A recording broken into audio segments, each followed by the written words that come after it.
দর্শক বন্ধু, আপনাদের সামনে আবার নিয়ে এলাম সেই ভাইরাল হরিশ সাপ। আজকে আবার পেয়েছে বেগুনবাড়িতে, আনেস চাচার বাড়িতে। কিছুক্ষণ আগে এই ভদ্রলোক সাপটাকে উদ্ধার করে নিয়ে এলো। সময় বুঝে কোনো নিরাপদ স্থানে আবার একে মুক্ত করা হবে। দেখছেন আমার দর্শকবৃন্দ এসেছে আপনাদের সামনে। আনুমানিক বলেন এই সাপটার বয়স কত হবে? 15 বছর হবে। 15 বছর হবে। আপনি কত বলছেন? 35 এই সাপটা আনুমানিক বয়স 30-35 বছরের কম না।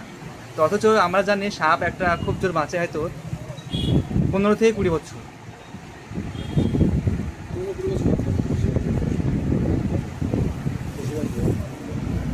এর গড় আয়ু হতে পারে একটা সাপ 50 বছর বাঁচতে পারে।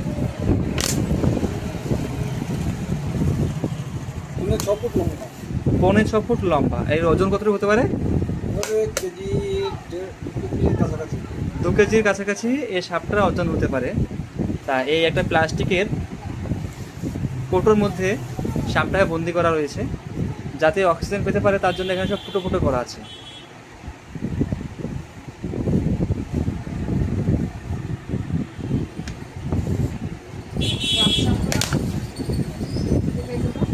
আপনি কি করে খবর পেলেন এই সাপটাকে?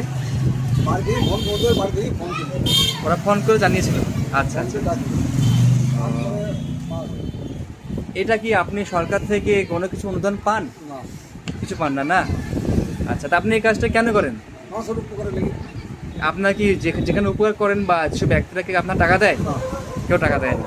তা আপনি প্রাণের ঝুঁকি নিয়ে এইসব কাজগুলো কেন করেন? আপনার তো ফ্যামিলি আছে, ভালো লাগে, আপনার শখ। আচ্ছা আচ্ছা।